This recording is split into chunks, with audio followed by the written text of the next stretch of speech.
Assalamualaikum warahmatullahi wabarakatuh. Perkenalkan, nama saya Bapak Dr. Andes Haji Hasan Basri MPD. Saya akan membawakan materi tentang etika mencari ilmu. Etika adalah perilaku yang berkaitan dengan sopan santun di dalam mencari ilmu pengetahuan. Jadi mencari ilmu pengetahuan itu supaya bisa sukses, supaya bisa menjadi orang yang berhasil dunia sampai akhirat, memiliki etika-etika, memiliki sopan santun yang harus dipahami oleh seorang siswa dan wajib dilakukan, baik siswa itu mulai dari SD, SMP, SMA sampai pada perguruan tinggi nanti. Etika, sopan santun dengan bapak ibu guru, dengan para dosen wajib dijunjung tinggi sebaik-baiknya agar kita bisa mencapai derajat yang setinggi-tingginya dengan ilmu pengetahuan yang kita peroleh. Anak-anakku yang berbahagia, di dalam buku Ihya Ulumuddin dijelaskan bahwa ilmu itu bisa menambah kemuliaan orang yang mulia. Saya ulangi lagi, ilmu itu bisa menambah kemuliaan orang yang mulia. Maksud kalimat itu bagaimana? Ya. Misalnya sampai itu berada di posisi menjadi anak seorang yang terpandang, bapak ibu menjadi seorang pejabat, bapak ibu orang yang sudah luar biasa jabatannya di masyarakat, dihormati, dihargai masyarakat, otomatis sampai menjadi anak yang mulia.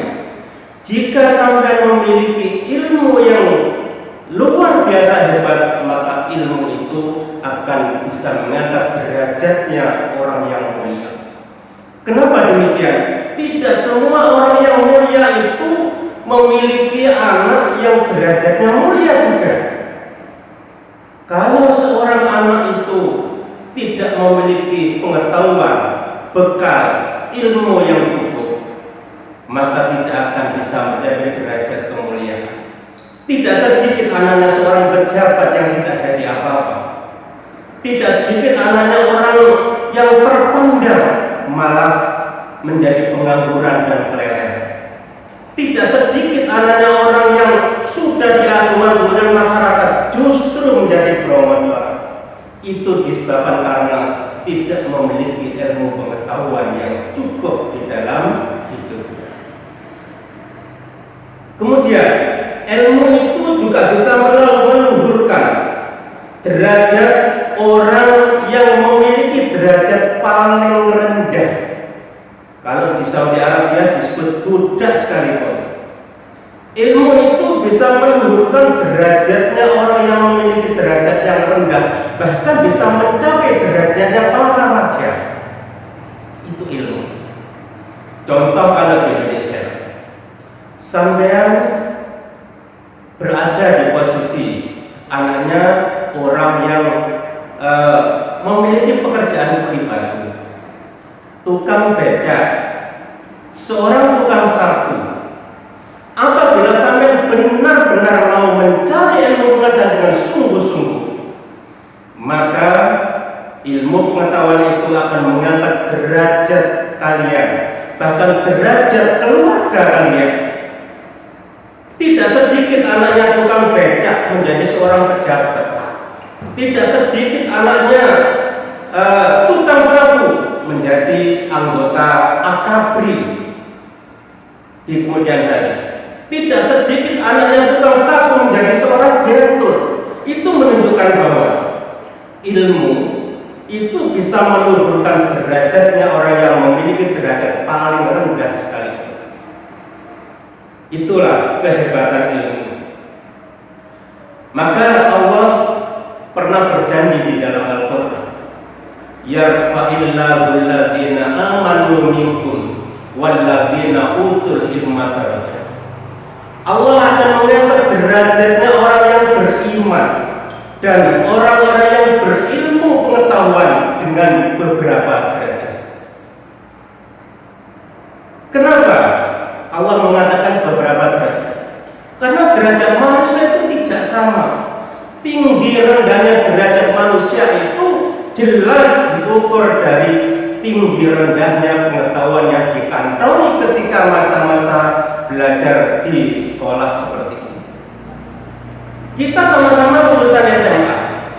Satunya bisa bekerja di beton, satunya bisa di semen, satunya menjadi akabri.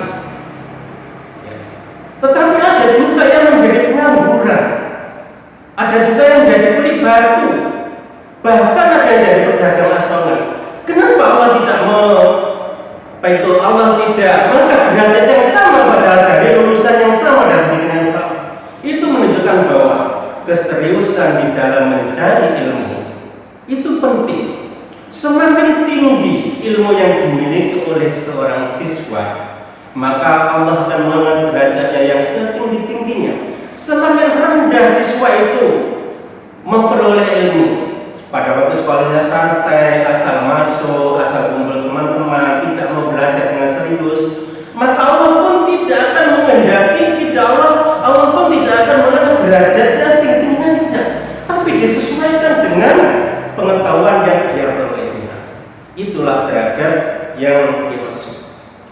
Makanya Rasulullah SAW memberikan tuntunan, kun aliman, au muta'alliman, au muhibban, au mustami'an,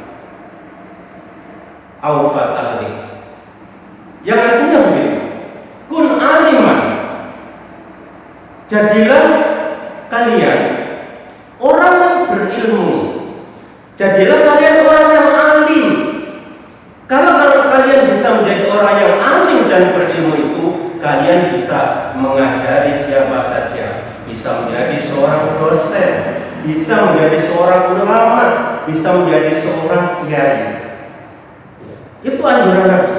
Kun aliman, jadilah kalian orang yang berilmu pertama. Kalau tidak bisa memiliki ilmu yang tinggi, maka Allah muta'alliman, maka jadilah seorang pelajar, jadilah seorang siswa yang baik. Pada saat menjadi seorang siswa yang baik, maka ikutilah pelajaran dengan sungguh-sungguh, belajarlah dengan serius.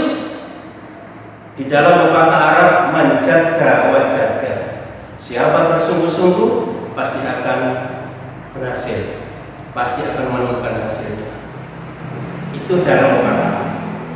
Makanya anak-anakku yang berbahagia, di dalam menempuh mencari ilmu pengetahuan, sedikitnya ada 3 etika yang harus kita pahami. Apa 3 etika yang harus kita pahami? Yang pertama, seorang siswa atau seorang pelajar itu harus memiliki akhlakul karimah yang baik. Baik itu dengan gurunya, dengan kedua orang tuanya, dengan masyarakat sekitarnya, bahkan dengan sesama pelajar. Kita harus menjaga sopan santun, budi pekerti yang baik dimanapun kita berada. Itu yang harus kita jaga menjadi seorang siswa. Kalau kalian tidak bisa menjaga sopan santun, berarti kalian tidak menjadi seorang pelajar yang baik. Kenapa demikian? Karena seorang pelajar yang baik itu, seorang pelajar yang bisa memahami ilmu pengetahuan itu, maka sikap, perilaku, ucapan, tindakan, dan tindak tanduknya itu bisa diteladani, oleh semua orang yang menimba. Itulah seorang pelajar yang baik. Etika yang kedua, bahwa seorang pelajar itu harus rendah hati, tidak boleh sombong, ya.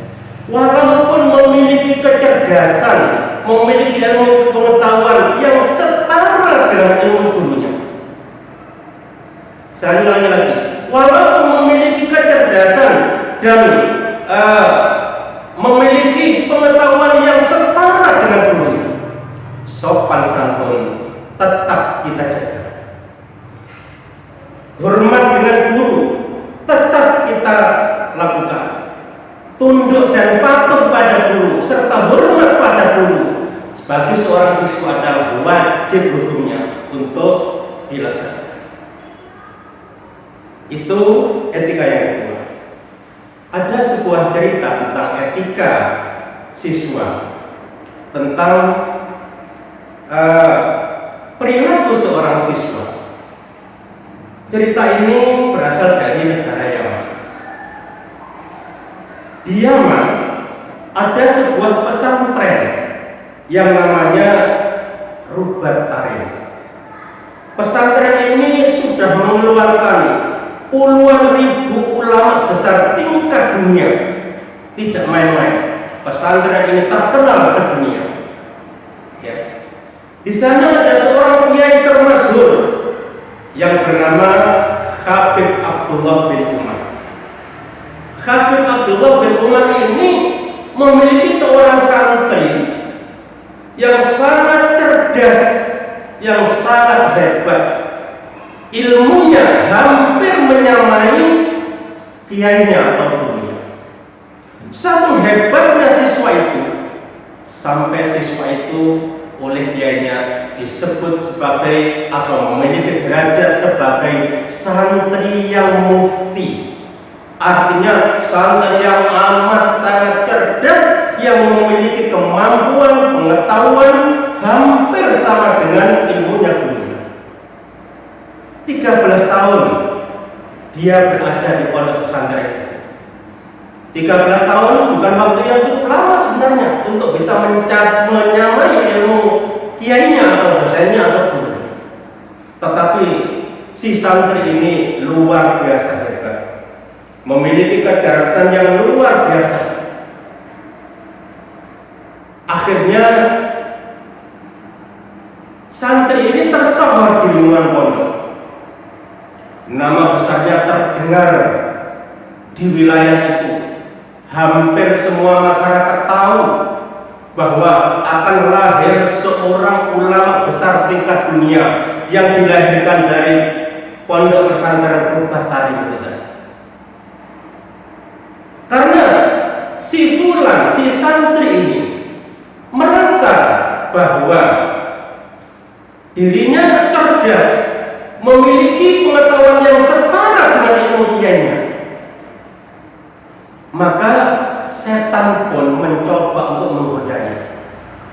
Setan pun mencoba untuk merayunya. Apa godaan setan? Apa riang setan? Si fulan, kamu itu cerdas, ilmu hebat, setara dengan ilmunya kiaimu atau semua guru. Kenapa kamu harus hormat dengan gurumu? Kan gurumu juga ilmunya hampir sama dengan kamu. Tidak perlu kamu hormat dengan guru. Inilah bisikan setan. Ya. Bisikan setan itu akhirnya dianalisa, diangan-angan, dipikir. Iya, apa yang katakan setan itu benar. Kenapa saya harus hormat dengan guru saya? Kenapa saya harus hormat dengan kiai saya? Akhirnya pada suatu ketika,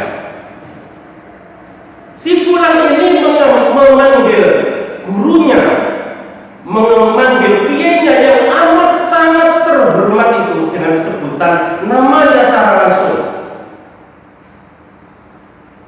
Dia menyebutnya, ya Abdullah. Padahal Abdullah adalah seorang yang karismatik, seorang habib yang tersohor,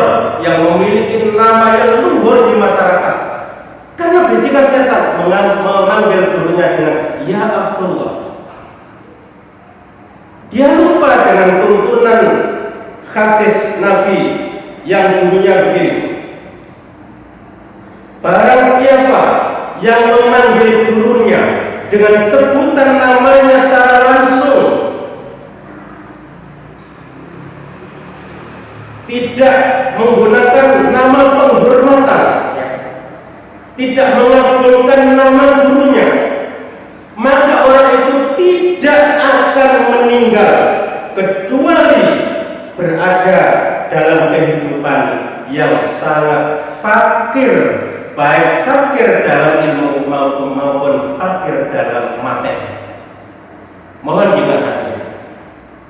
Saya ulang lagi, barang siapa yang memanggil gurunya dengan tidak ada penghormatan sama sekali, disebut lamanya langsung seperti ya Abdullah, seperti contoh tadi, maka orang itu tidak akan meninggal sebelum Allah memberikan azab yang berupa fakir, baik fakir dalam ilmu maupun fakir dalam materi. Itu yang perlu dicamkan oleh semua siswa, itu yang perlu dipahami. Suatu ketika si fulan tidak mengindahkan hadis ini, dianggap hadis ini omong kosong, hadis ini adalah bualan biasa. Suatu ketika si fulan ini mendapat undangan ceramah di sebuah kota besar di Yaman, namanya kota Kala. Si fulan berangkat tanpa izin dengan guru terhormatnya, langsung berangkat menuju ke tempat ceramah di kota Mukallaf. Setelah berangkat, Habib Abdullah bin Umar tiba-tiba muncul dan bertanya pada para santrinya, mana si fulan tadi? Para santri menjawab dengan jelas dan tegas, mohon maaf Pak Yai, si fulan sudah berangkat ceramah di kota Mukallaf. Loh, kenapa tidak izin pada saya? Apakah dia sudah izin dengan saya tadi? Pertanyaan itu tidak bisa dijawab oleh semua santri.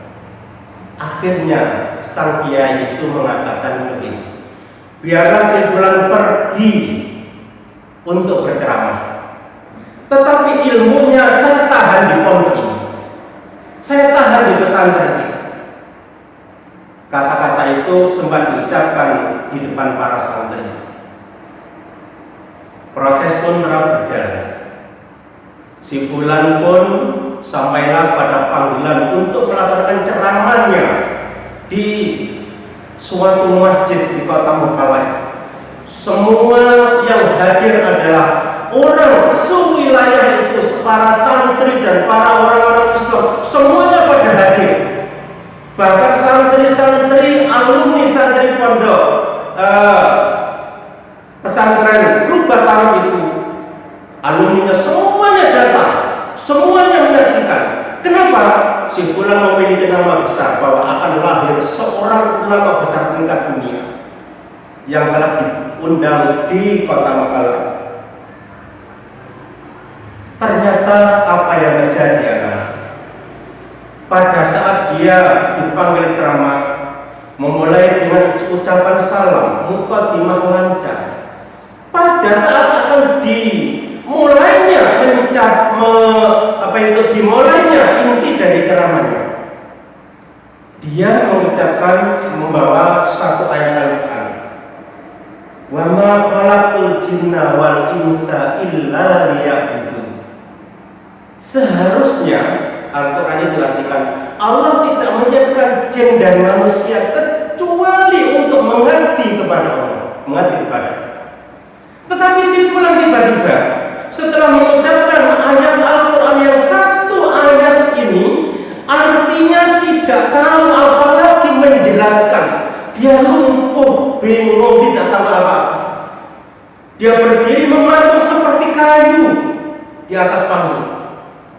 Ditunggu beberapa saat, dia tidak bisa berbicara apa-apa. Kenapa? Ilmunya ditinggal oleh kiainya di dalam pondok pesantren yang berangkat hanya orangnya, ilmunya